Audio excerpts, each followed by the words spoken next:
Have you started the live stream? Live streaming is on. So, would you like to start the discussion by commenting on your initial reaction? Sure, sure. So I mean, this is such a brilliant film that there's lots to talk about.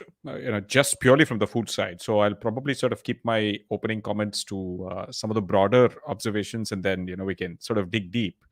Uh, I think first and foremost, general sense that at least societies that are sort of either colonialist or post-colonialist like ours, right? Tend to over time also sort of define what a comedy ought to be like through the lens of what the West seems to find funny. And in a sense, I think this is one of those films that requires you to, in a sense, take the effort to understand Japanese culture, and then sort of appreciate the kind of humor, particularly in this film, right?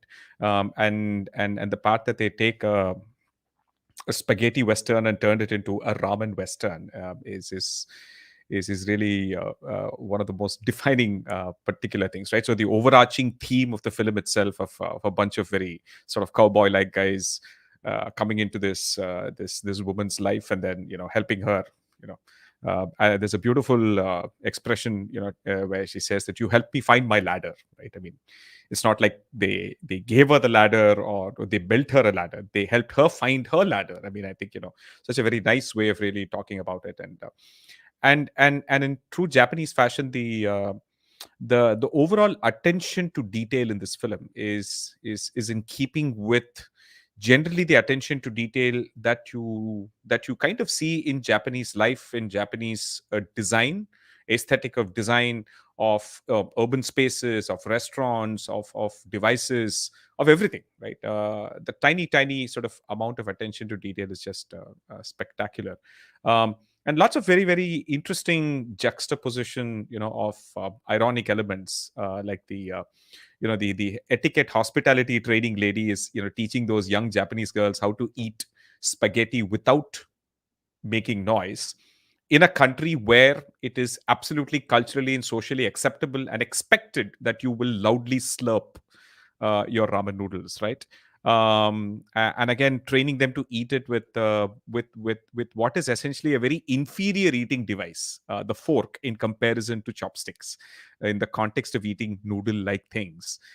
Especially when you sort of realize that the spaghetti or the noodle form itself is said to have been borrowed from the East, after Marco Polo sort of came back to Italy and so on. And then so many layers of irony there, and then they watch the white guy literally loudly slurping, in the same place while she is attempting to teach these Japanese ladies. I mean, I think there was every scene, you could just go into every scene and sort of see multiple layers of irony. And it's also fascinating how the each scene, it almost seemed like a series of skits, seemingly completely unrelated, but they all served that theme and that larger story, sort of so beautifully. It's just quite brilliant, actually. So those just my opening comments. I think I know we could go deeply into the food aspect subsequently. Absolutely, sir. I think Vishwa Challa can go next and share his thoughts on the Yeah, hi. I definitely agree. Like, there's just so much to talk about in this movie, and that there's so many interesting things. But I think for me, the things that like stood out was kind of like there are parts in the story where it kind of like counters some of the things that the like director is trying to say. Like, it's a American Western inspiration, but a lot of the Western themes that they pull from are actually from European Western. And I think I found that really interesting choices by the director. um, but when it comes to food, I think there is like an interesting history of ramen within Japan, and how it's actually a Chinese import, and exploring like the Japaneseness of ramen through like a cultural identity in this movie was really interesting. But I'd love to talk more. But those are my initial thoughts. I'll also say that like I watched about half of the movie completely without audio because I was in between family functions at the time, so this was the best way I could watch it, and I found myself like laughing along to many of the comedic scenes because I didn't really need the audio to find the jokes to land. I thought they were just like so brilliantly done that they were well executed. I'm so happy with your level of dedication. And Varun, would you like to go next? And once we're done, I think we can move on to the Yeah, more. actually, the thing is, I've actually watched only halfway through the movie, and I couldn't really watch the other half since the discussion started. I just wanted to join in and listen to what, and but what, and until now, whatever I watched, it felt like it was really good juxtaposition of humor and the way the whole movie, the transitioning happened, that the cinematic shots transitioning from one life to other people's lives. So that was really, uh, really well, well directed. I guess that's what I could say. Like, and just we can just go on. So that's what I wanted to talk about. I felt the director had a hedonistic uh, uh, uh, intention with the film. So, uh, food, just having food and the other aspects of human desire uh, held one against the other. I mean, juxtaposed one with the other. And also, like, just as Ashok had pointed out, we have one main story and the other side stories, probably representing a Japanese meal in some sort. So I think that this is probably one of the best love letters to food in cinema that I've watched. So we have two new entrants, and I think we can probably let them share their initial thoughts and then move on to the questions and pointers. So, Rashi, hi. Would you like to share your initial thoughts on the film?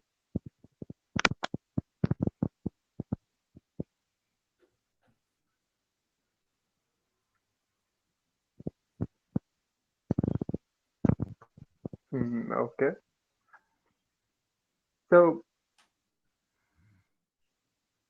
I would like to um, start the discussion by um, bringing out a quote from your book. You had meant this is to Ashok, sir, and you had mentioned how Japanese food is all about simplicity in your book, Yep. and there was a strict reflection of that in the film as well. Could you probably elaborate more on that, just so we can get a better understanding of what we watched in the film? Yeah, so if you look at often actually when I wrote sort of Science of Indian Cooking, people would often sometimes ask me what exact first problem was always what is Indian cooking, right? In that given that technically speaking, India is about as diverse as Europe, and it's saying Indian cooking the same as saying European cooking, when there is so much difference between say a French or an Italian or Spanish food and so on. I sort of I looked at it through the lens of fundamentally um, the food of South Asia, to an extent Southeast Asia, and extending all the way up to perhaps Iran, Persian cooking, and so on, are what we call fat and spices based cooking, meaning that the fundamental flavor of the dish comes from you heating some kind of fat. It's mustard oil in the Bengal, and it's sort of sesame oil in the south, and ghee in the north, and so on, and olive oil as you kind of get towards the Middle East. But you heat oil and then you dissolve very complex spices into that. Spice flavors are fat soluble; they're not water soluble, and so on. So in a sense, it felt like that felt like a very fundamental, basic, first principles distinction of what subcontinental food was like. And in that sense, Japanese food, on the other hand, is very much umami centric. In the sense that so umami is one of the tastes that literally the Japanese scientists discovered at the turn of the 20th century, and it's sort of meaty, savory taste that comes from that, as we discovered later, specifically comes from the presence of a kind of molecule called glutamates, right? And glutamates are salts of glutamic acid, which is one of the amino acids that makes up muscles in all animals. Okay, so and so typically glutamates tend to come from meat, and particularly things things like shrimp, certain kinds of seafood, for particularly small fish, seaweed, kombu, etc. These are very, very, very high in glutamates, right? Uh, and I think if you notice Japanese cooking, the idea of that basic broth, right, and the amount of attention the movie pays to the soup, or as they call it, it's actually the broth, and it's essentially done by very slow cooking different kind of cuts of meat. So you get a very, very complex but very, very high in umami kind of a broth, right?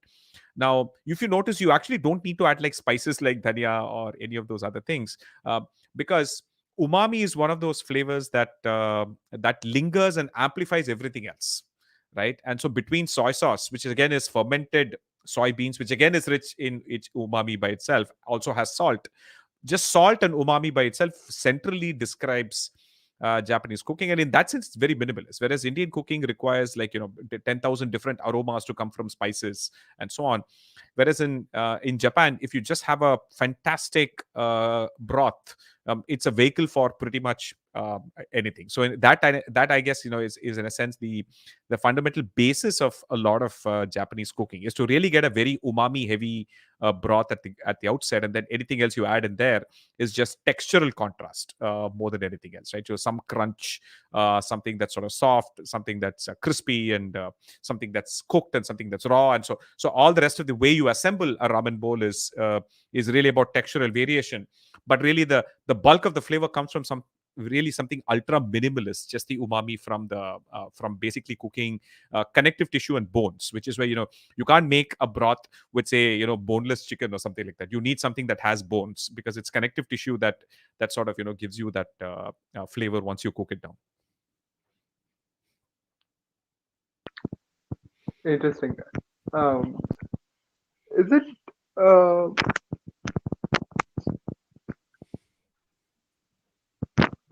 with respect to noodles? Yep. Is there a certain sense of etiquette that you had mentioned earlier with your initial reaction film? It, I've heard. I mean, I noticed that uh, that very essence of and the very etiquette of eating in a certain manner is uh, uh, largely influenced by the West, and Yep. it's mostly in these post-colonial countries that we notice that. So, Yes. could you comment more on the etiquette of eating noodles and Yeah. the Japanese culture that is associated with it? So Japan, I think one of the things that the director does quite brilliantly in this film is constantly point out what I believe he feels is an absurdity of over formalizing some of this etiquette in eating, right? And I think a couple, so in addition to all of the noodle eating scenes itself, see the very idea that you must slurp and you must eat it in a way, you must serve it in such a way, is in a sense, I also believe, is a more of a colonial or a post-colonial reaction of Japanese society as they were growing to become an economic power, to say that there are certain things the elites must imitate about the West, and one of those things is all of these complex etiquette rules about eating. I mean, they came up with their own unique rules that kind of fit in with their culture, but the idea that you have so many of these rules is generally, if you look at the region or Asia in general or colonialist countries, they generally don't tend to have that, right? The Chinese, for example, they're not particularly they're not very particular about how you eat and what's the order in which you eat and so on. So it's usually elites in society that tend to then look for influences, and almost always in many colonialist post-colonial countries, they tend to imitate the West in creating those complex rules itself. Except that what's interesting here is that the rules they made for themselves are sometimes the exact opposite of what the West might consider acceptable. And I think one particular scene that it kind of stands out, in addition to just the noodle eating itself, which is that it is okay to loudly slurp and suck the noodles, and the fact that you have to eat all of the soup in order to indicate to the chef that you truly enjoyed the noodle and so on. But there is also there's this fantastic sort of scene that parodies the Japanese corporate slash political culture of all these old men in suits who go to this fine dining French restaurant.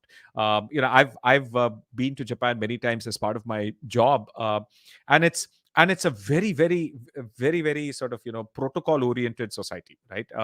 So everyone will typically defer to the choice of the senior most person in the room, and it's a culture where young people having wild opinions of their own is not encouraged, far more than in the West.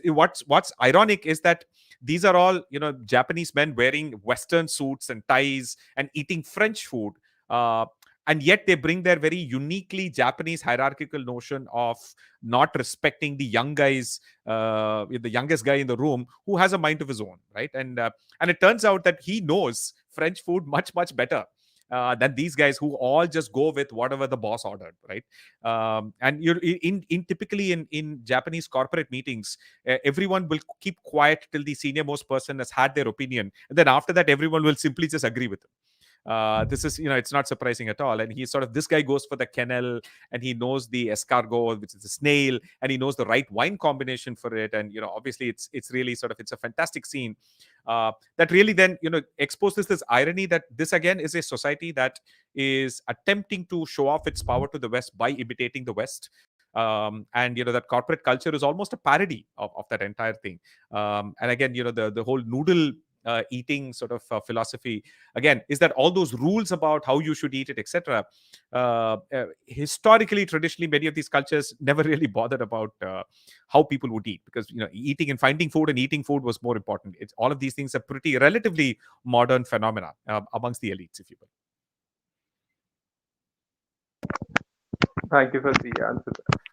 And Rohan and Vishwa, you can go ahead anytime with your questions and points about the film. And Rohan, would you like to share your initial thoughts on the film? Yeah, hi guys.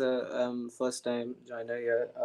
I have been halfway through the movie, and yeah, it's a passionate love letter to Japanese food, and definitely, as Chris said, yeah, the appreciation for umami in Japanese culture is very well expressed in the movie, and yeah, from what I have seen till now, what one common element that I'm seeing throughout is like there's a significant focus on the mouth of like there's like a subtle connection through the mouths of all the characters. Like there's a lot of scenes, for example, the one where the old man passes out and they use a vacuum to suck out, and he's choking, and instead of giving the traditional Heimlich maneuver, they instead use a vacuum to suck the choking element out of his mouth. And well, there were all those the yolk scene as well. That was pretty interesting. So yeah, it's definitely a very passionate love letter to Japanese food. And yeah, about them trying to in a way reject these formal traditions related to food, that is also very well expressed. I think in the first scene itself, it's kind of ironic because initially it looks like when he's describing how to eat the ramen, the old guy, it seems like they are trying to show that there's a way to eat ramen. But what I felt was that it was not about that. It was like, it seems like that, right? Like he's like, no, first caress the ramen, the surface of the ramen with the chopsticks, and then proceed to eat this and that. But I think that was also a subtle rejection of these norms that have come in, because I Yeah, think he was doing that to save the meat, actually, because he really wanted to enjoy the umami flavor of the meat itself, because there are only three slices. So that's why, yeah. how we save the good part of the food for the last. So yeah. I felt that's actually satire. People kind of take it very seriously. Yeah. That entire over the top, you must observe, you must be one with all of that. I think is satire Yeah, more yeah. than anything Yeah, I actually think that serious scene about. was, yeah. Yeah, it was more satire at the, because why, at the end it's revealed that he was just wanting to enjoy the pork properly, and he took the entire pork slice in one bite itself as well, instead Yep. of maybe splitting it into parts. So yeah, definitely. So yeah, those are my initial thoughts for now. Like, I'm watching the movie as we speak on the side as well.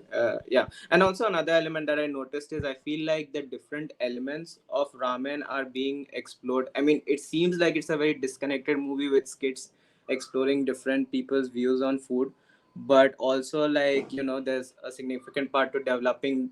Using Tampopo's aim to better her restaurant, different sections of the movie are like, going through all the elements of ramen. Like first they try to solve the soup issue, and right Yep. now they're trying to solve the The noodle. noodles Yeah. issue, and the Yeah. side stories also relate to yolk, oysters. All these elements are frequently, combined with Yes. ramen. So yeah, those are some of the things I've noticed. Yeah. Yeah, I think the whole because the other interesting thing is that the not in the entire 2 hours they never mentioned the word umami. Okay.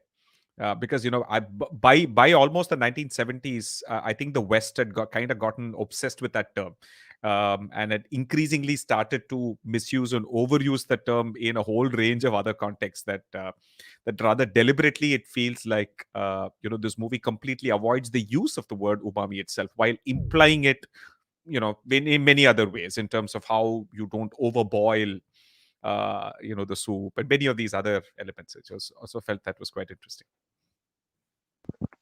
And Vishwachalla agrees with the point about it being completely satirical as well. He dropped a message. I'm just reading it out.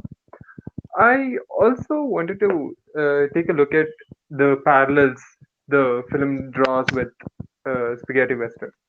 So usually there is a prime protagonist uh, with a sidekick, which in this film is Goron Gun.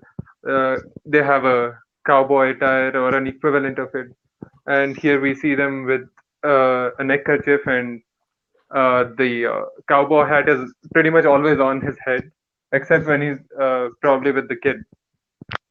An antagonist, and probably in this film it's the noodles, the mastering of noodles for Tampopo. And as in the aspect of characterization, we see a prime alpha male and a beta and an antagonist, a couple of comic characters, a damsel in distress,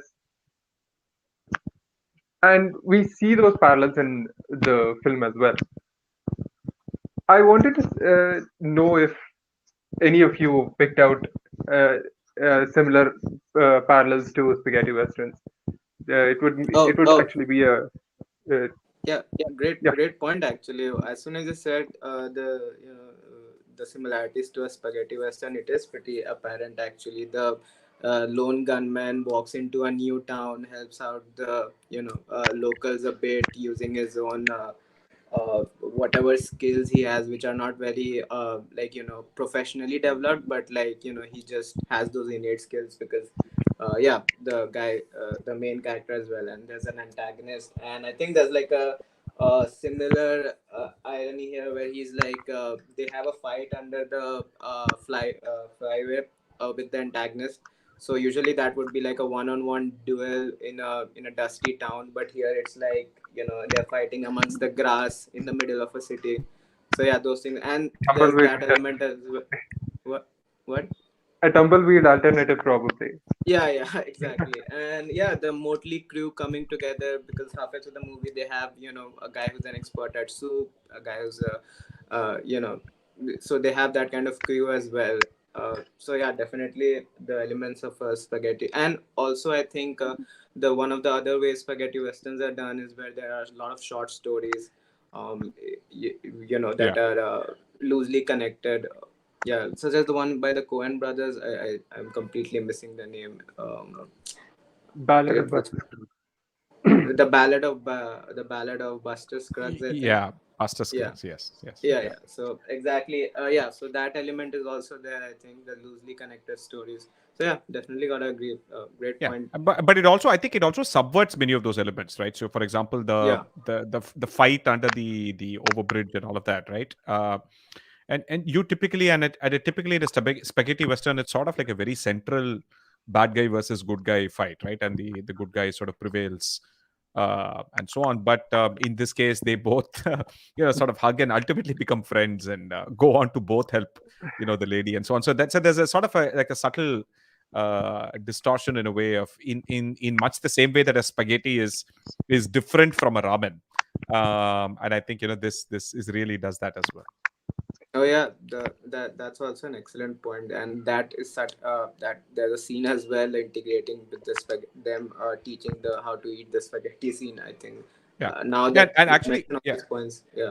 correct. See, and also I think the so if you look at the so the over the top villain character, I mean, in the sense of the yakuza guy dressed in white and all that, right?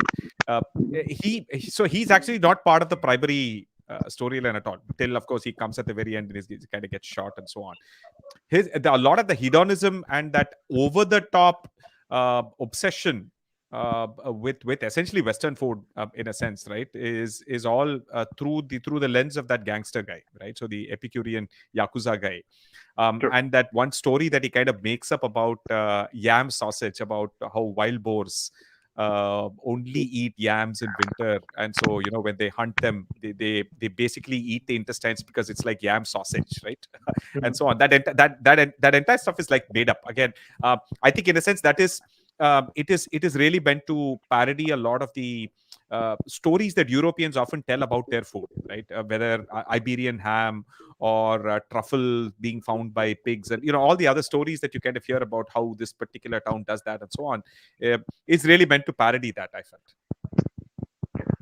Is hunting a primary part of the medieval Japanese culture, or were they mostly pescatarians? No, I think hunting was not as much, to be honest, because I think small island, a pretty dense population from a very early time, and so hunting not as much, honestly, and so it's really more of a seafood based pescatarian culture. Mhm. And their per capita consumption of red meat, etc., is more of a more modern phenomenon rather than a historical one. Yeah, I think like curing meats is more of a European thing, and Japanese Yeah, like prefer it to be more natural. I mean, their primary dishes are is sushi, which is literally like, yeah, they just yeah. have it as natural as possible. So yeah. So, Kaiwase just joined, and I think we can probably hear his initial comments on the film and then continue with our discussion. Kaiwale, hi. Would you like to share your thoughts on the film? Uh, First of all, the movie was very well paced.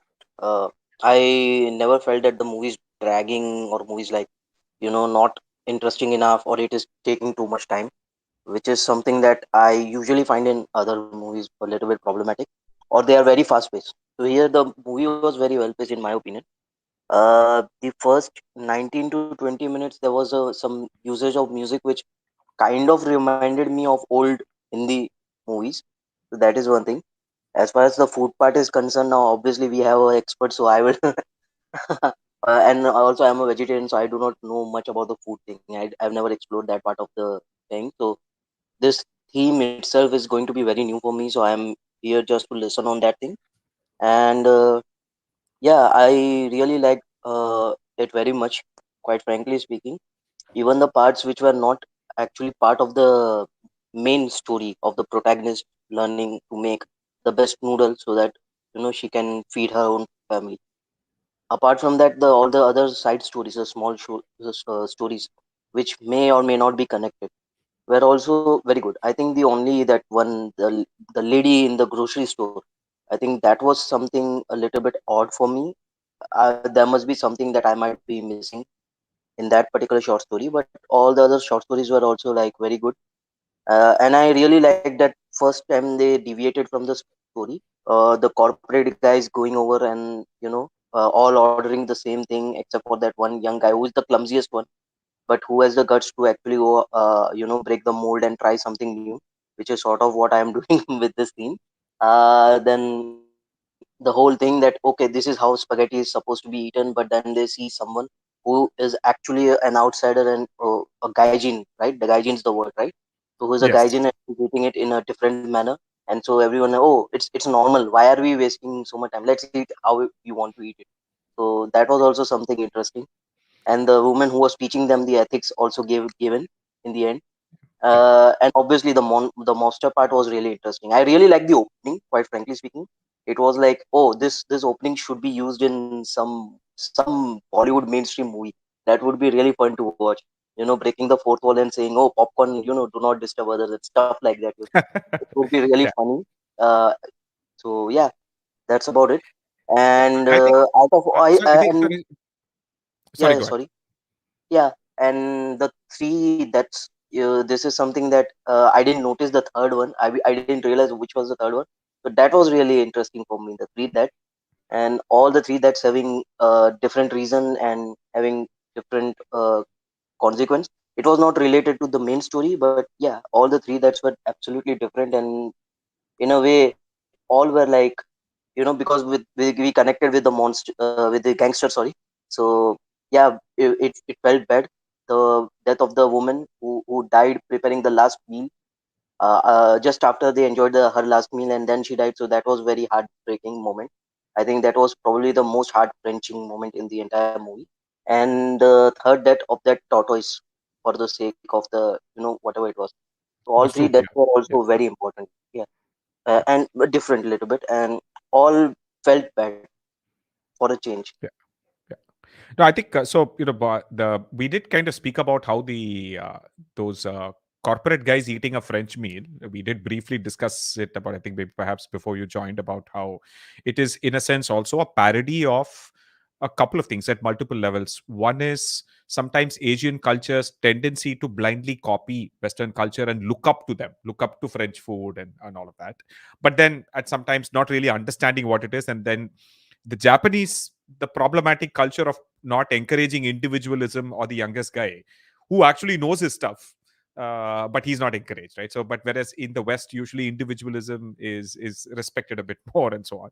But I think it's good you mentioned about the lady who died. I think that is actually that is social commentary. I felt Japan, particularly in the post-war period, has this sort of has this completely toxic work culture, and very deeply patriarchal. I mean, actually, women's participation in the workforce is much worse for a country that is so advanced and rich than even India. Okay.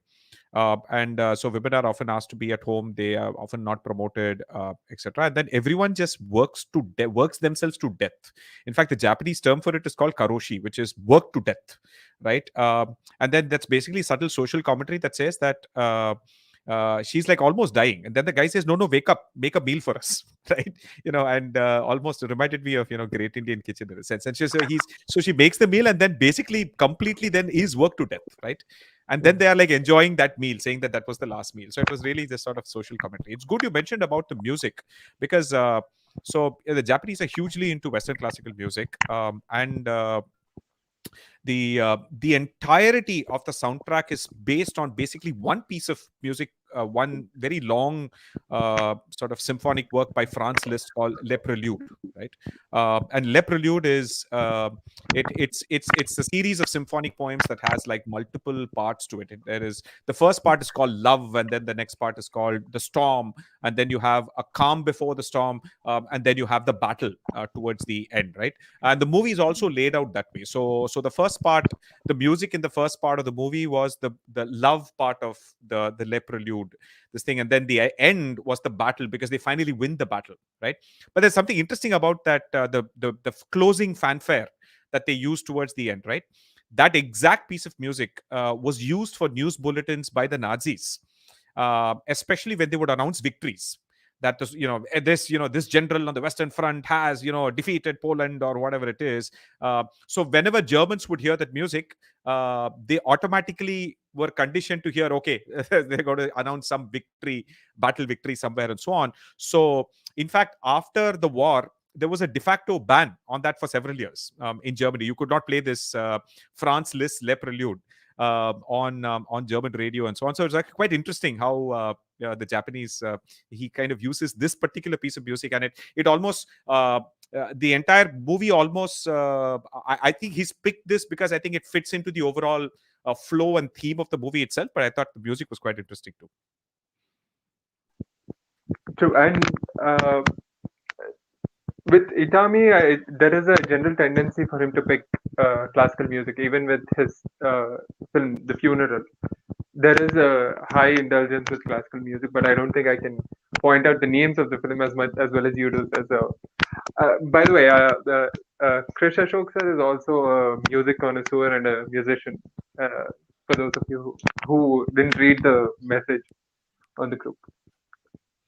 And there is also um, a sense of uh, uh, relevance to the spaghetti western screenplay, which I wanted to finish up on. There is an introduction of the character, the introduction of the problems, a damsel in distress for the most usually, and encounters with the antagonist, and build up to a crescendo, and then the showdown.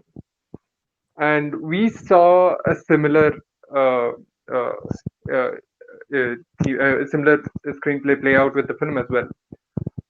And there is also constant use of wide shots and close-ups. And with the spaghetti westerns, we see them during a surprise pan, and with the ramen western with Tampopo, we see them mostly when they're slurping noodles. So those were some of the parallels that I wanted to point out. And a follow-up question to the culture Ashok sir had mentioned. Uh, is this a post-war situation where they had to rebuild the entire country back again, or is this something that dates back before the Empire of Japan? So you're talking about the film itself during the time of the film. No. The work culture that you mentioned. Work culture is very much a post-war thing, right? It's very much actually, to be honest, probably more of a post 20th century thing, because the Japanese had kind of significantly started industrializing around the 1890s, 1880s, and so on. So yeah, it kind of comes from there. But I think but if you notice how westernized their work culture, I mean, they basically took the Western working office culture, the way they dress in Western suits, and everybody wears ties every day, and so on, uh, to its insane extreme, in terms of how they work themselves to death. That's really more of a post-war thing. Interesting. Right. And And also, I think there's a certain sense of how, like, by the Japan had kind of reached almost Western levels of living by like the mid 70s, because I think that was the time when, like, the likes of Toyota and Sony, etc., had kind of become like, the Toyota had really started beating the pants off General Motors and so on, and Ford and so on in the US by then, right? And particularly the Toyota Corolla and so on. And so they were, by the end of the 70s, they were already at Western levels of development in terms of this thing. And actually, if anything, by the mid 80s, this is when 1985 is when this film was made. There's a you can almost sense that the director is indeed sort of parodying that kind of Western style hedonism, if you will, right?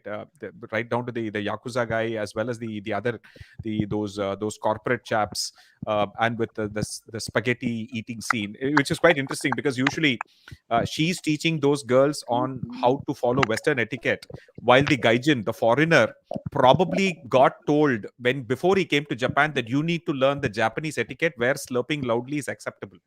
And so it was a nice juxtaposition of sort of, both things. And by the mid 80s also, I think mid 80s was also when Japanese economy started stagnating, and they remained flat for almost 10-15 years after that. So it's around that time as well. interesting.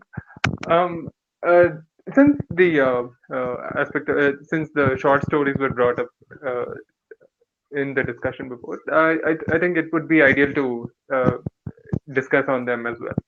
Since we have already spoken a bit about the woman who cooks herself, cooks and collapses after Yeah, yeah.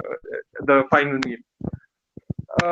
It is also interesting to look at the um uh, scene where the mother and child meets a bunch of uh, homeless people. Yes. So I want to know your collective thoughts on that.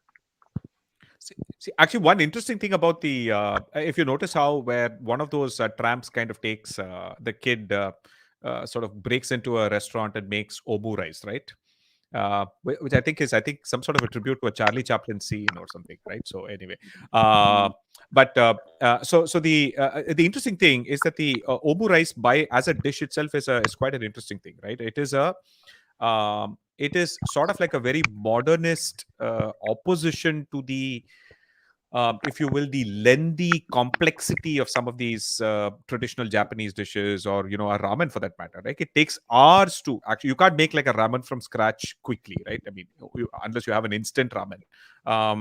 Otherwise, a ramen soup itself takes several hours. I mean, you have to cook it for hours and hours, and it takes a lot of time to actually make it. Omu rice, on the other hand, is the quintessential poor people, poor class, sort of labor class sort of food, where you want to make something very high carb really really quickly, and you don't have the luxury of time, right? So it's just old rice. You crack an egg, you make an omelette, pour it on that sort of mix whatever old vegetables you have, make that fried rice with soy sauce, and you put that omelette on top. And most critically is that you squeeze tomato ketchup on top. Again, this is interesting because tomatoes are the richest vegetarian source of umami. They have glutamates, right? So the Japanese, obviously, uh, if they can't get their umami out of slow cooking like a meat broth, they will get their quick fix by topping anything with the ketchup. The amount of ketchup usage is insane in Japan because they're really addicted to umami tastes. And concentrated tomatoes, are very high on umami. So I thought that was quite an interesting thing to note.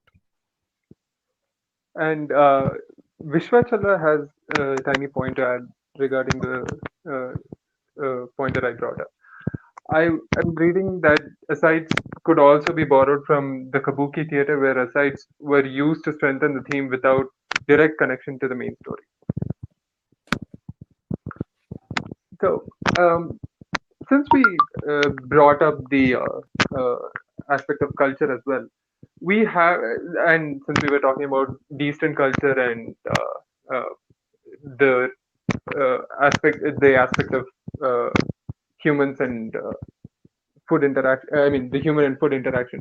The, is a sense of etiquette a common? Uh, is it common amongst all these cultures? I think it's better if I rephrase the question. Is it common to have a sense of etiquette in different cultures, just as we uh, saw how there was a particular way from the women, how there was a particular way to eat noodles, and on the other hand, from the old man who described how there needs to be a certain process to eat noodles. I think I'll let someone else go first, and then I'll share my thoughts. Anyone else?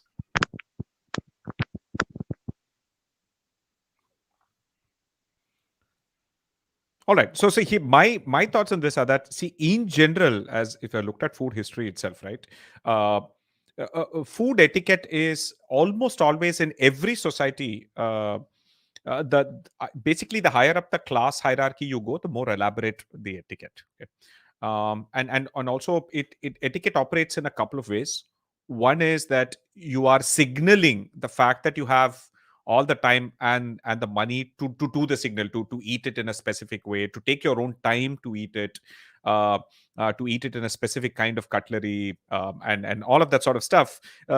Is essentially signaling to the fact that you have the time and bandwidth to be able to do that. So that's almost always why a lot of these things evolve amongst elites in society. It operates also at a second level, where historically in every place you see, you will often find that items and ingredients themselves that were considered to be exclusive. And a good example is actually spices and sugar and so on, in the West at least, right? So essentially, till colonialism, till basically the ships from the colonies started bringing back spices in such huge quantities, and sugar from all of the slave sort of these things in indentured labor in the West Indies and other places. These were exceedingly expensive things, and so they were things that only the rich people would eat. But then the moment they became commonly and cheaply available to everyone, the elites then stopped eating it, right? So in fact, European food went from being insanely spice heavy in the 12th and 13th century to completely bland by the 15th century, because by then spices had essentially become something that anyone could afford, and so therefore the elites will not eat it.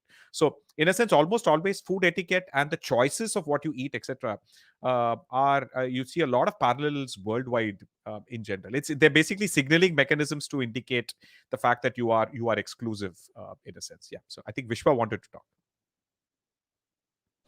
Yeah, I was actually just thinking about that. How the long arc of like spices that went to Europe and the reactionary upper class to switch to like how they defined high class as eating with minimal flavor, minimal spice, minimal like eat the true essence of the food, right? I'm wondering if you know if that concept is also borrowed into Japanese culture, because that is something that's paralleled. I feel like in Japanese culture, and I'm not confident enough on the food history of whether that's borrowed from European or kind of developed individually in Japanese culture. I think in general, what I've seen of both high Japanese, Korean, Chinese, and Indian culture, if you had to sort of compare and contrast, elite food culture. So if you look at Indian elite food culture, it is essentially exclusivity happens via excess rather than minimalism, right? So your the rajas and and maharajas would eat some of the most, I mean, insanely complicated. It would take a long time to cook. They would stuff eggs into your quails, and quails into chickens, and chickens into sort of goats and goat. I mean, it's just they would have these sort of ultra elaborate and use saffron and gold and silver, in there. So it's essentially that kind of excess. And this is also true of Chinese cooking culture, particularly. With regard to Korean and Japanese, what is perhaps interesting is that the last 100 years has essentially seen the elites, if you will, uh, they would rather sort of imitate the elite behaviors of the West, right? So thus the sort of obsession with this whole Wagyu beef steak and etc. A lot of that ultra rich Kobe beef and sort of stuff is Japanese ingredients, but very much Western French style, dishes rather than actually dishes. Ramen is very much a very working class thing.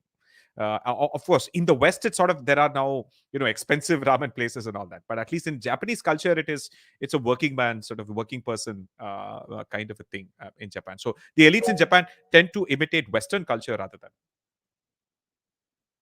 Yeah, Vishwa, go ahead. I was gonna say, yeah, that's really interesting how even like neighboring countries, different versions of what is elite has cropped up. I'm also like curious on how doing some reading that ramen itself is fairly new within Japan, Yep. but it's considered a firmly Japanese creation now, and but it is an import from China and Chinese lo mein, and so I'm Yep. curious of like how like the Japanese culture has really converted it into something of their own and almost obfuscated the history of it to make it so Japanese as a colonialist country. I think that's a really interesting Yep. how like normally I think we see Western film of colonization, how they borrow from, well, borrow is a very loose term, but from other cultures. But it's interesting to see Japanese culture Yes. borrowing from other places and making it their own, saying this is firmly ours. Yeah. And so in general, what I have found is that worldwide, of all things that tend to get absorbed, and then people tend to make their own very quickly compared to other things, food is clearly one of them, right? And there are several historical parallels in every other part of the world, I can give several Indian examples. See, the so but also I think the Chinese cultural influence on Japan, as much as all of the more recent history of obviously the Japanese invasion of China and all the other bad blood that exists in the 20th century, but culturally, they have a lot of ties to China. I mean, at the end of the day, their script is entirely Chinese. Kanji is Chinese script. Uh, so the authentically Japanese script is the more phonetic hiragana and katakana script. But kanji is basically they pick 2,000 of the most commonly used 15,000 Chinese characters, and that's basically Japanese writing for you. So it is not surprising that there are obviously food influences that have gone on to become very sort of and it's a long time. I'll give you, so in India, a great example is actually rava dosa and rava upma, right? I mean, the story of rava dosa, rava idli, and rava upma is very literally about 70 or 80 years old, right? In the 1940s, there was a rice shortage. Basically, the British were carting off all of the rice to feed their war soldiers, and so South India had a serious rice shortage. North India didn't have a problem because they were largely wheat eating, and they could obviously import wheat from many other colonial things, including Europe. But rice was a problem because even Burma was under Japanese occupation, and so therefore, there was a huge shortage. Then essentially, what ended up happening is that they wanted to introduce South Indians to eating wheat, but there was no way South Indians were going to sit and make chapatis. Okay? So because this is a part of the world where people, women had the vote and had education by the 1920s, so they were not willing to sit for 5 hours at home baking chapatis every day, right? So they wanted a form of wheat that could be cooked like rice, and so they introduced semolina, right, which is just a waste product from flour milling, so more coarsely ground hard wheat that you just boil like rice. And they ran campaigns, and they claimed falsely that it was twice as nutritious as rice. They gave it away for free. They conducted free cooking classes in Chennai and in Bangalore. And all of a sudden, now people will tell you that, oh, the greatest traditional rava idli is from MTR, and the greatest this thing is from Chennai, and so on. But it is literally a product of a British a propaganda exercise to convince South Indians to eat wheat. And so, but now we don't quite remember that history, and I think it's not surprising that the Japanese have completely sort of made it their own, if you will. It's been a much longer time, to be honest. Yeah. So in that case, the noodles by itself is not a Japanese creation, or was the broth a Japanese invention? I think the umami heavy broth is probably a very Japanese thing because seaweed is very central to that, actually. Kombu Mhm. and dashi, which are very central to which is sort of which comes kombu comes from those seas, and also your uh, the dashi comes, I guess, from tuna, right? Dried tuna and so on. So the combination of that is rather quite uniquely Japanese. But I mean, meat broths exist everywhere, all over Asia, to be honest, all over South Asia and Southeast Asia and East Asia. This particular very umami heavy combination, because seaweed is just insanely high on glutamates, right? So Interesting. And in contrast, China did not have a similar umami heavy diet, or did they have a different kind of broth? So the one thing is that the Chinese food is incredibly diverse. Okay. So no two places have the same kind of this thing. There's so many different variations of Sichuan or Hunan or Cantonese, and so you'll find that the ones on the coast are very different from the cuisines that are far more inland, and so on. So there isn't a single domineering this thing. Whereas as an island with a very dense population, this sort of the broth based sort of clear broth based things sort of became a common theme across the entire island. Of course, there are variations. I mean, the extreme north, the Hokkaido and all of that. I think you'd find that their food is probably a lot more similar to what the Siberians eat rather than what the southern Japanese might eat. But yeah, so I think that's really it. China is just too big and too diverse. So yeah. That's right. Um, since the aspect of elitism was brought up, and since India has had its share of uh, elites, and we see a sense of vegetarianism going about, is it particularly restricted to elitism? Would you say it's in some sense Brahminical by nature? You're talking about Indian or Indian. yeah, so India is very interesting because there are no easy answers. I think uh, uh, Brahmins being vegetarian is a relatively recent phenomenon. In fact, it is estimated probably post 8th or 9th century AD is really post Adi Shankara is really when the idea that the upper caste of Indian society has to be vegetarian is pretty much a post 8th or 9th century phenomenon. I mean, your Vedas are filled with essentially meat recipes. Okay, so animal sacrifices, and not just animal sacrifices. I mean, there are very precise. As someone who's grew up in a family that was technically supposed to be read the Yajurveda and so on. Very specific about this rib of this cow, this rib of this bull, this colored orange colored bull for Indra, white colored bull for Saraswati or whatever it is, and then and that's how you sacrifice, and all of those things were consumed as well, right? So I think clearly, I think there is it is now surmised that it's a reaction of all of these cultures to the growth of Buddhism and Jainism, which by the 8th or 9th century were on their wane. And then essentially, I think Adi Shankara sort of combined all of these things and made it a very strong sort of single Shaivite faith, if you will. That whose choices of basically Brahmins being vegetarian ended up being the default.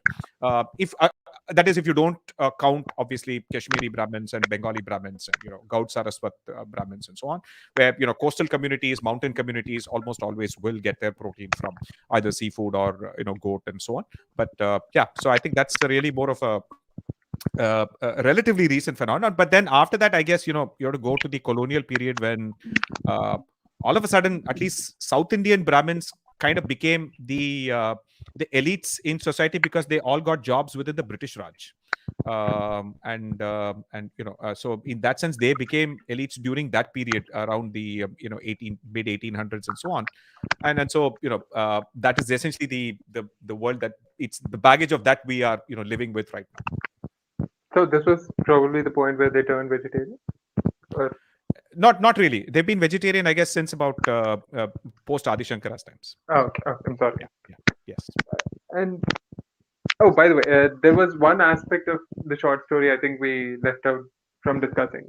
I mean, two actually. One is the investment scam that we noticed toward the end of the film, and the other supermarket scene.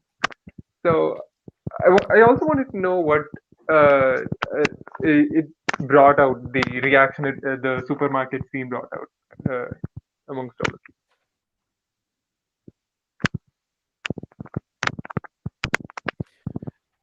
I think so. Yeah. Let me go. Sorry, go ahead. Go ahead. I was just gonna say I thought that scene was extremely hilarious. It kind of reminded me of Jacques Tati's kind of like playful comedies of just kind of situational humor of just observing people and their absurdity and their. I think there's something interesting in this movie that I don't see in a lot of movies, which is like kind of really just showing people's kink like out and about, and a really not common kink with food. Um, but I thought that was phenomenal the way that he showed not in that scene, but also the egg scene, the oyster scene, and the yams. Just kind of like the obsession with food and sex kind of combined at the same time. Yep, very much. I think the other. So I was actually reminded of this. That scene, the supermarket scene, actually reminded me of something that I read about. There's this sort of neurological phenomenon that they now have a term for. It's actually called cute aggression. Okay. So it's the technical term is some kind of dimorphous expression and so on. But the more internet friendly name is cute aggression. Cute aggression is basically the desire to squeeze attractive, cute, tasty things and so on, right? So people have I see this fluffy bun and I want to squeeze it. I see this really tasty thing, I want to squeeze it and so on. It's sort of like the reasons why people want to squeeze like soft toys and so on. And apparently it is the brain's way of making sure when something ultra cute, and again there's a Japanese culture sort of design aesthetic of kawaii, which is ultra cute things, all those emojis and so on. Anyway, so it's basically the brain's way of making sure that your neurons don't overfire in response to something incredibly cute, so you don't go out of control. So it then basically creates an opposite reaction.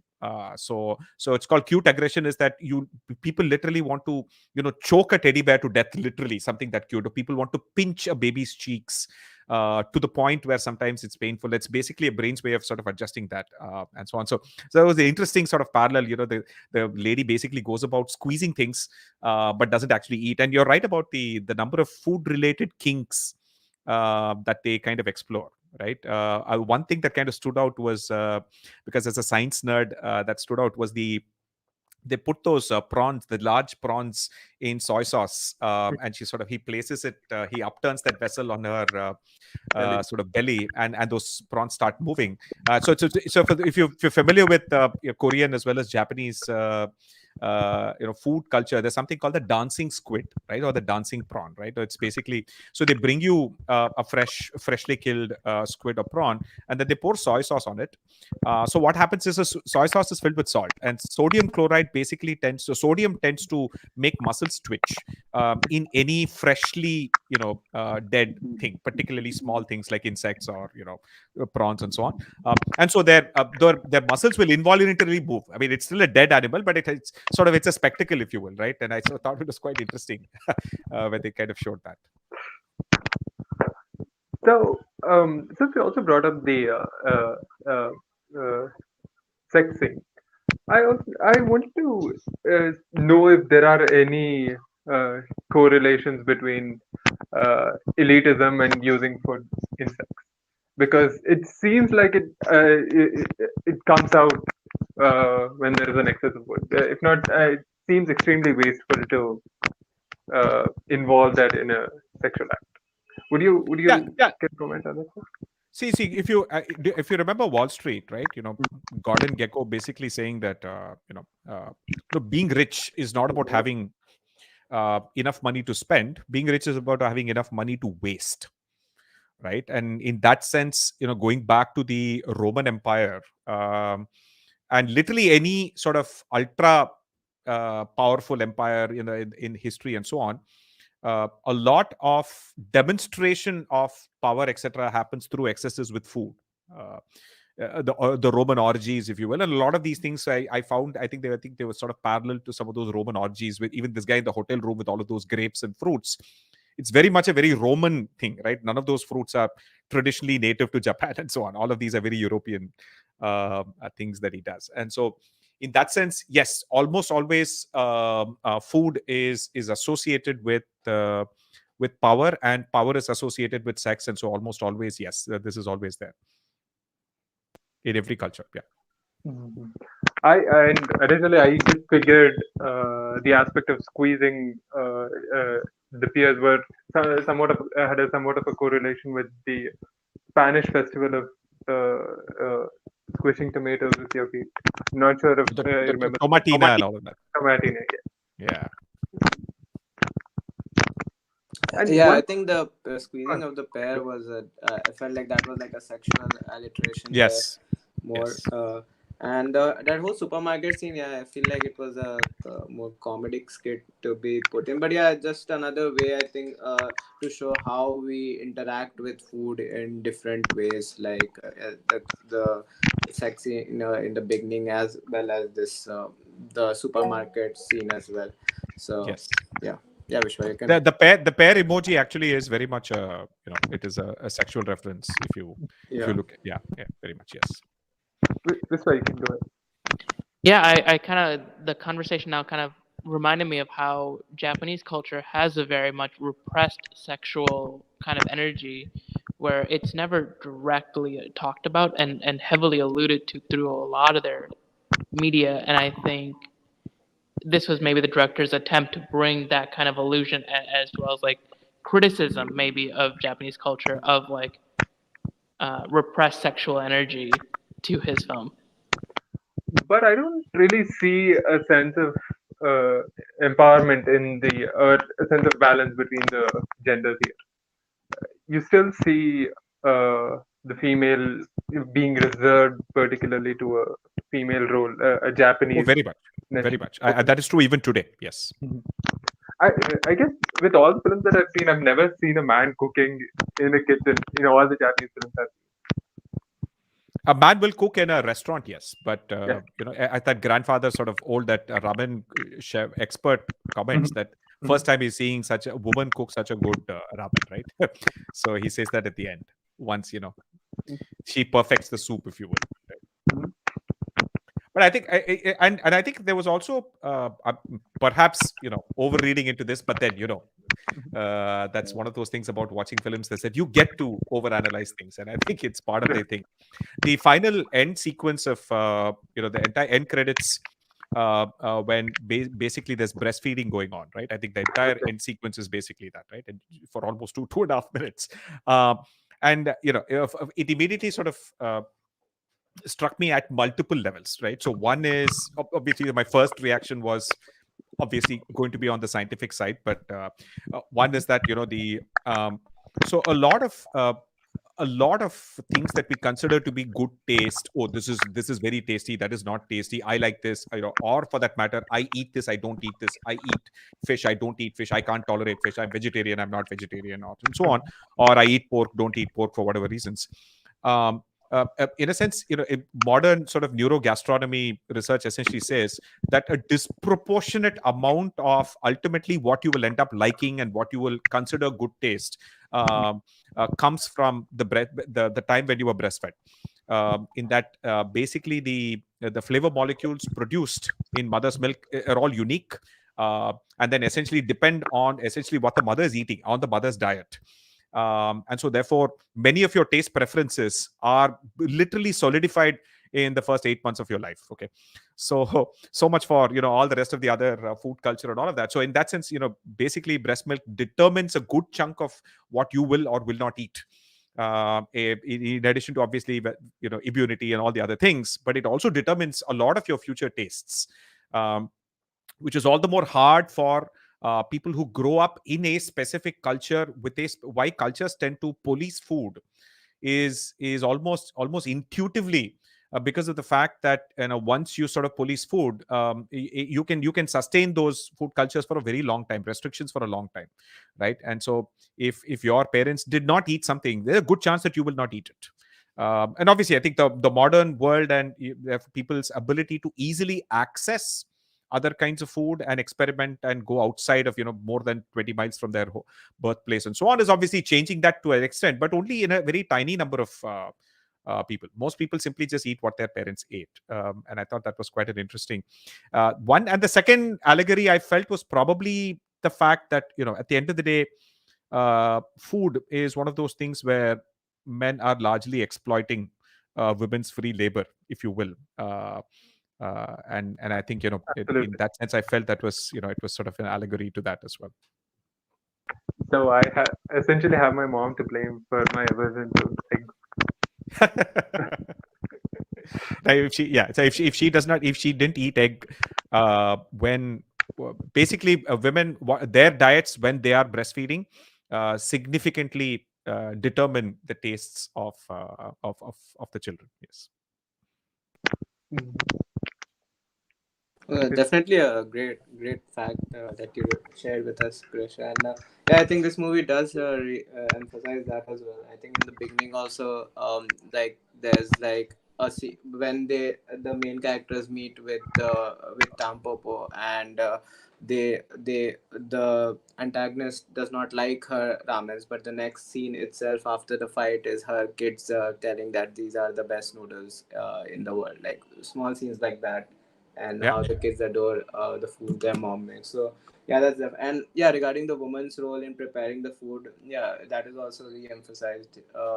Especially with that scene where the woman gets up to make Yeah. the dinner and then passes out. So yeah, that was also very fairly well balanced. Like it could Yeah. have been very easily been shown as that her role was simply to make food, but inserting that dialogue where he's like, kids do not grieve, instead eat your mom's last meal. So that really helped drive the point that, okay, fine, that yeah, they are relegated to that of, Yeah, preparing food, but it is still a very, very critical role that they play regardless. So, yeah, absolutely. yeah, Yes. so by grieving And instead of, highlighted by the the breastfeeding at the end, saying that look, we're all alive as a result of that, right? I yeah, mean, yeah, it's really just so drives yeah, the point home. Yeah. that is like, instead of grieving, a much better way to show your appreciation for your mother is eat her last meal, and actually enjoy it. So yeah, that does Right. Yeah. emphasize that role.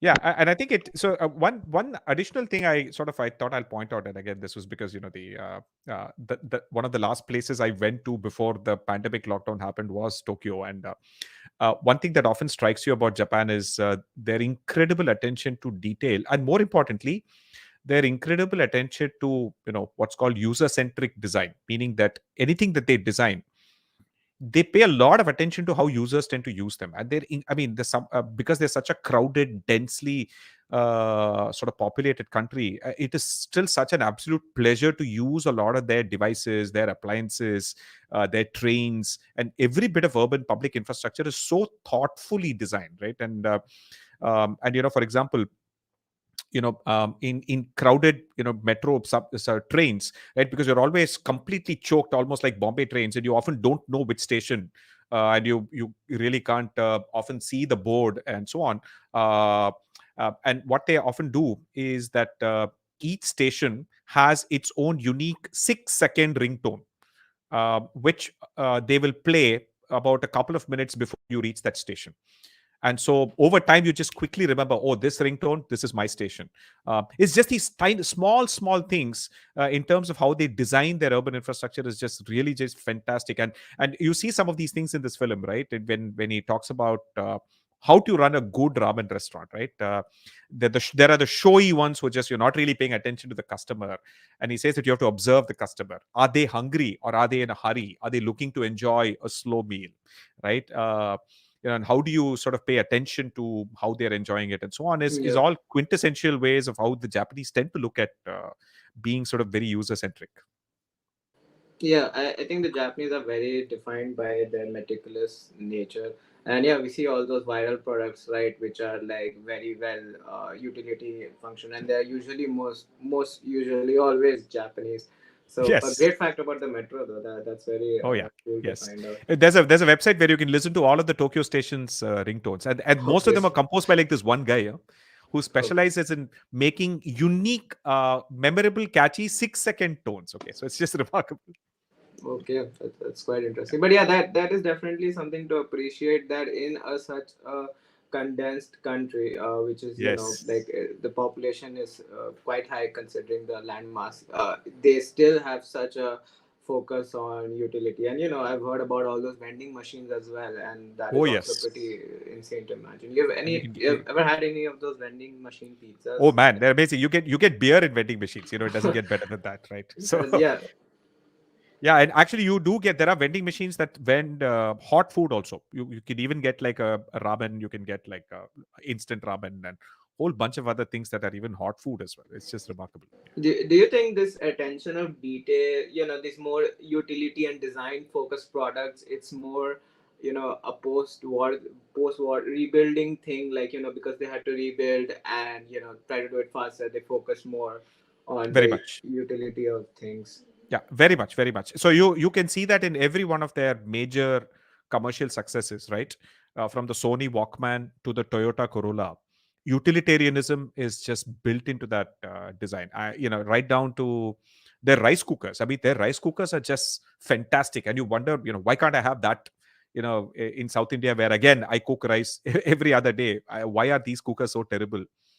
And so they just again, yeah, it's very much a post-war sort of combination of obviously free market, industrial competition and all of that. But yeah, clearly, I think the Japanese aesthetic plus that the drive to succeed and compete and so on really just makes it happen.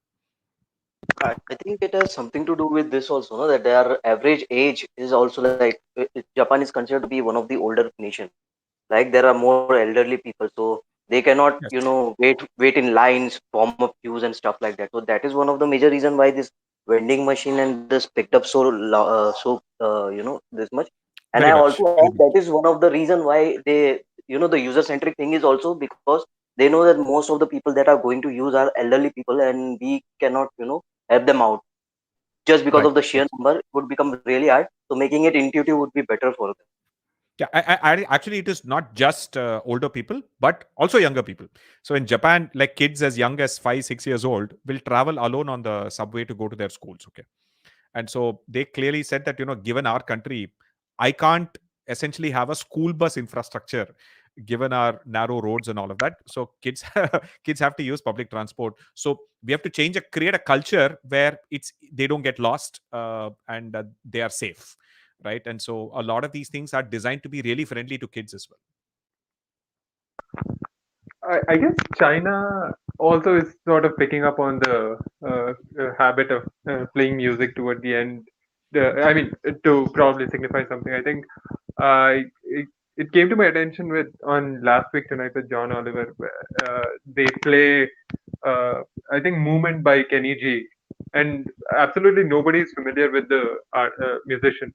Some of them think he's dead. Okay. Yeah. But I think the user-centric design is probably being exported to other countries as well. Oh, absolutely, absolutely. Yeah, both Korea as well as. Uh, in fact, I think if you go to Japan, you'll often hear that they often blame the Koreans for copying all of the great ideas from Japan and doing it better, and creating companies, brands like Samsung and Hyundai and Daewoo, which overtook the traditional Japanese giants in the 1990s to 2000s. And they feel that it's because the Japanese economy didn't really largely older people compared to Korea. They have an older population, and they felt that that's perhaps the reason there are not enough younger people to take Japan to the next generation, if you will, right? So And uh, earlier in the discussion, you had made a comment on chopsticks and fork, and yes, you implied one is superior to the other. Could you absolutely. could you elaborate on this? Yeah, so basically, I think for that kind of food, for a soupy noodle broth, I think it's a spoon and fork is actually impractical, especially spoons and forks are largely things that only the rich can afford. Okay, they to be made of metal, and so on. So on the other hand, chopsticks are very much you can use and throw. They're made from very cheap materials, often bamboo, and so on. Obviously, nowadays there's more plastic and so on, but it's still a very very cheap mechanism. And if you know how to use a chopstick, it gives you a phenomenal amount of dexterity to eat food of a wide range of textures and shapes, far more than a fork. So fork only has you can only poke and pick up. That doesn't really work well for many things, actually, right? You can't always fork and impale a food, and Japanese food tends to have so many different textures and so on. uh, and a chopstick, if you're dexterous with a chopstick, you can pick up almost anything. Okay. Because then becomes almost like because it's got two arms, right? So therefore it is a much much superior device when it comes to eating that kind of food. And then the way they often eat is that they slurp the bowl directly, right? The liquid part directly, and they use the chopstick to eat the solid parts, right? And and if you really think about a ramen, so for example, how would you eat that egg? You'd have to impale the entire egg. Okay. And then sort of eat it. On the other hand, with a chopstick, you could easily kind of cut out a part of the egg and eat it piece by piece. You could easily pick up one of those pork slices, etc. So it's a much much more dexterous device to eat, actually, once you know how to do it. And I'm supposing there are different designs for these chopsticks in different No, countries. that's For the thing. example, It is. Yeah, I mean, there are variations. So for example, Koreans sort of use metal chopsticks. So Mhm. whereas the Chinese and Japanese tend to use historically bamboo or some sort of more natural organic material. Although nowadays it's a plastic, food safe plastic as well as pretty common. Mhm. And so essentially, it is, but it is also meant to be very utilitarian, easily producible at scale. Both in some cases you can wash and reuse them depending on the material, and in many cases in like a fast food restaurant you do sort of discard it, and so on. Okay. Yeah, I think just by form factor itself, yeah, as you said, the chopstick does seem to be superior. Yeah, to the fork. I mean, making three prongs in a device that compared to a simple chop, a block of a small piece of wood which can be Yeah, split into yes, two parts. So yeah, easily, just much yeah, just and correct. yeah, I think in a way, fork you pierce the food most other than noodles usually pierce the food to eat it while here, yeah, as you said, there are different textures, so instead of winning it you pick it up and eat it as a whole piece. So yeah, that's definitely there. Plus yeah, with chopsticks you can eat rice and all those Yes. other things as well, which is difficult with a fork. So but yeah, in conclusion I guess we can say that the spork is the superior superior eating utensil. In anticipation of visiting a Japanese restaurant in Bangalore here, I picked up on the habit of eating with chopsticks. But soon after the pandemic happened, and I ended up eating upma and curd rice with chopsticks.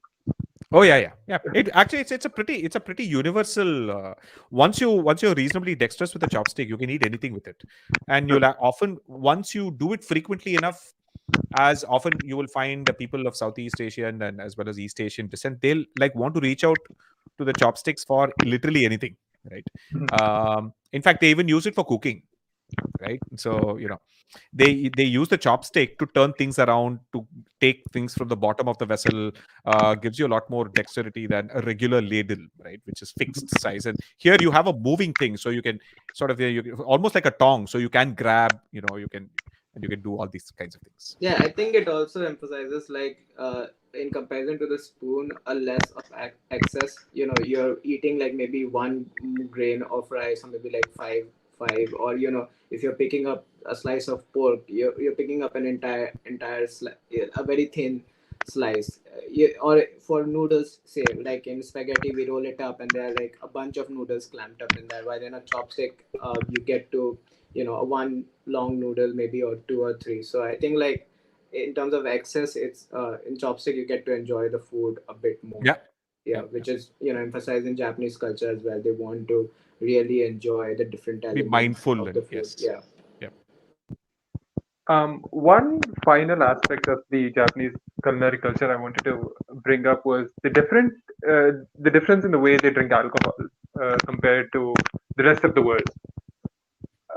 Is there a particular reason they have their sake a bit warmer than usually warmer than the regular alcohol? They drink beer in a in differently, quite different from the way it's served in the European countries. I think, so for example, British ale is sort of famously served at a lower temperature, right? Um, right, and although people will often say no, it's room temperature, but then the room temperature in England is generally lower than in Asia, so it's somewhat misleading in that it's still cold, Mhm. but it's just relative to room temperature, it's not too different, and so on. Often that tends to be more of a flavor choice, where I think uh, you at higher temperatures, it's going to be less harsh on your tongue, and so therefore I think you're going to have some of the alcohol evaporate from your tongue faster. So one of the things that alcohol does is that it blocks a lot of your taste buds, and yeah, so it blocks many of the sweet taste buds, so that's why alcohol tastes sweet sometimes. But which is actually why in India, if you go to any bar, right, snacks for alcohol, hard alcohol, is always ultra spicy. True. Deep fried, ultra spicy stuff, ultra salty, ultra spicy, because you can't taste very well when you're like drinking a lot of alcohol. True. So you need very intense tastes. And so having it warm, one of the things that it does is that you one is that you actually end up consuming less alcohol, because a lot of the alcohol is likely to evaporate as you're drinking and from your tongue as well, right? uh, so there is that. And second, I also think that warm sake generally tastes more mellower and milder, and tends to go better with that food, if you will, rather than the cold ones. And then also historically, I think refrigeration wasn't a thing till pretty much the 20th century, and sake culture has been around for a long time. And if you kind of are used to that, and I think that's how you're going to serve it. That's so I think we can, if there are any closing statements, I think we can probably bring that up right now, and then we can probably close the discussion. Uh, are there any closing statements from? Uh, Yeah.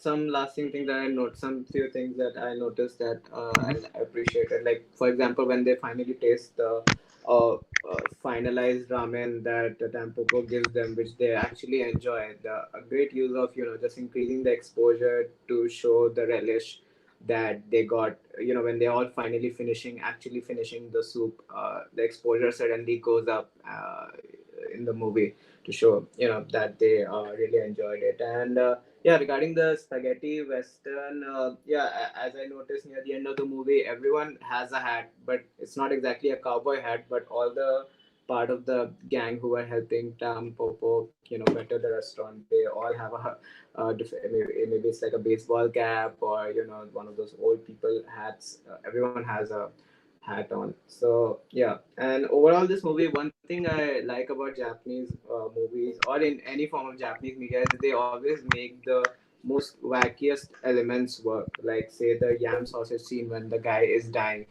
His ending conversation is literally about her, going and hunting a boar and enjoying it. But somehow in this sequence of events, it just works. Like it's really an emotional scene. So yeah, And that his kind of guts are spilling out, by the way. yeah, So yeah, that the that's visual, this also there. he's also been shot in the intestine, so it's quite Yeah, a yeah, his and guts are hunted down, spilling out. right? So yeah. Yeah, that was a good thing that they showed. So yeah, that the Japanese are very able to make these kind of wacky, incompatible elements always work, and it's across all their media. You watch anything and doesn't the premise, or it won't make sense on its own, but yeah, as an overall unit, it always seems to work.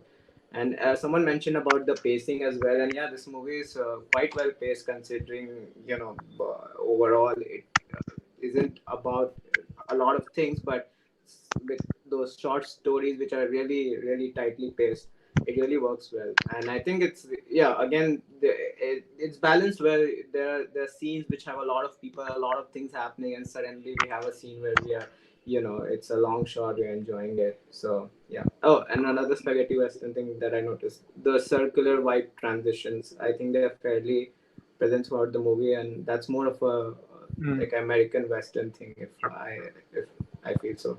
The circular transition, a black transition. A brief distinction between American Western and spaghetti Western is you have in spaghetti Western the violence is a lot more intense when Hmm. compared to the American Westerns. And Yeah, also, since you brought up the aspect of uh, uh, the exposure yeah, once they enjoy the noodles there, it yeah. also keeps panning back and forth. Probably a reflection of Tampopo's anxiety. Hmm. Yeah. And if you notice, there is a lot of medium shots used, especially during those conversations, those bar conversations. And the noodle bar is probably parallel to the salons in spaghetti westerns.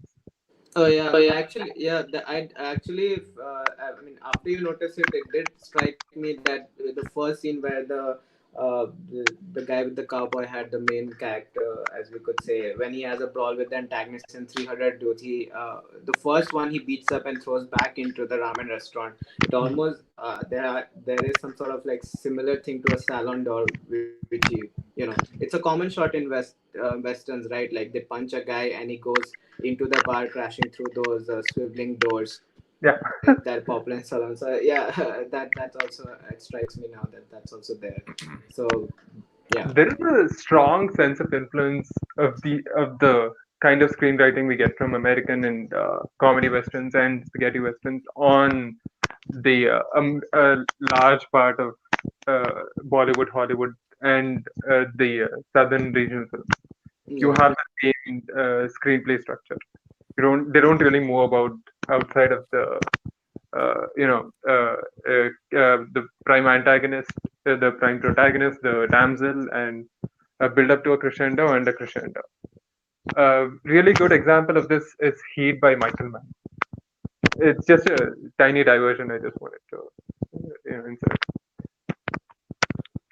So So one last thing I wanted to add absolutely. is that as a one, if you guys want a cooking hack, especially if you're trying to make Absolutely. Alvin. ramen or other things at home, again, actually, directly there's a reference to this in the film.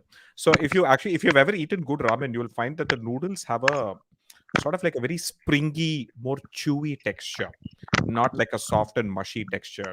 And unfortunately, your typical instant noodles in India, like your Maggi and others, tend to have a very softer, mushy texture. They don't have that spring or bite, if you will, right? And so essentially the trick there is that if you don't find yourself having good, udon noodles. By the way, if you want like decent, semi decent, not very expensive udon noodles, there's a brand called Red Dragon on Amazon. So if you want to make like udon noodles, you can get those. But if you only have Maggi, by the way, you can basically hack it to sort of have that springy texture by adding like a half a teaspoon of baking soda when you cook the Maggi. So basically, sodium bicarbonate strengthens gluten and it gives it that sort of very springy texture. And I mean, if you obviously have, if you're adding many other flavors, etc., it'll mask. There's a slight bitterness that you sometimes get from baking soda, but it's only half a teaspoon. You won't really see it, but the textural improvement is significant. So I just thought I'd leave you with that hack if you want to make ramen style noodles with Maggie. There is an entire chapter or a part of a chapter dedicated to sodium bicarbonate uh, in your book. Yes, yes, it is indeed the most uh, Ubiquitous. yes, the most versatile single ingredient in the kitchen, more than salt. Yeah. True. And Kaivalya, do you want to share your closing statement? I'm just wondering why did that woman kept on leaving his husband and going back to bank? Now that is the only question unanswered, and I think even Krish would be unable to answer that question. Sorry, which woman were you talking about? The Arey, I was just joking. Yeah, that woman, oh, जिसके, the one whose employee was the driver, who then comes the elderly person whom they save. okay, okay. Yes. So that is one question that you cannot answer. I know, I have no answer. Um, okay, and Varun, do you want to share your closing thoughts? No, I'm sorry. I've been like listening to everything, whatever was going on, and I was a bit like going off because there were a lot of spoilers in the discussion. So yeah, sorry for that. Okay, we'll include a spoiler alert in the beginning from next. Yeah.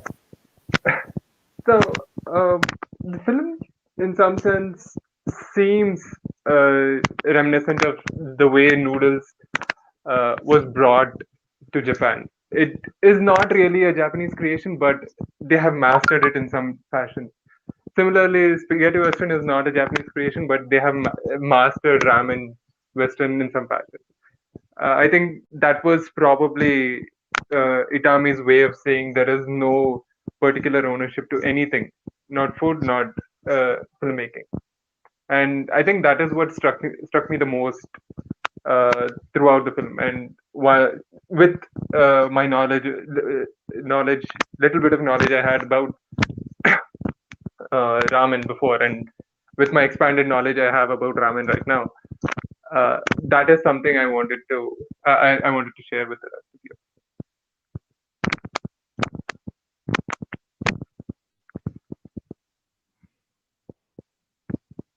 So I'd like to thank Krish Ashok sir for joining the discussion. He is the author of Masala Lab. He's a musician. He's a techie. He's a, food connoisseur, and I think I'm still missing out on a lot of aspects he does in daily life. No, I think that's pretty much covers it. Yeah. And I've actually read Masala Lab, and this is not marketing in any fashion, but right after I finished the book, I managed to make biryani at home, paneer biryani, because Oh, I can Yep, really yep. make the Yes. diverse kinds of biryani at Yeah, home. and by the way, to anyone who tells you that veg biryani, paneer biryani is not really biryani, please tell them that the Emperor Shah Jahan's favorite kind of biryani was the paneer biryani. So, and it's there in the actual recipes documented in Shah Jahan's kitchen has the Mhm. recipes for the Zeer paneer biryani. So there is very much a cumin and paneer biryani is very much a thing. So, and well, if you want to argue with the Mughal emperor, by all means, but yes. Absolutely. So Absolutely. thank you so much. Thank you Thanks. so much Thanks, for everyone. joining. Bye Thank you. bye. Bye bye. So thank you everyone. Thank you Rohan and Kaivalya Varun for joining. Yeah, it Uh, was great. if there is any, I think Varun, you can probably stop the live stream.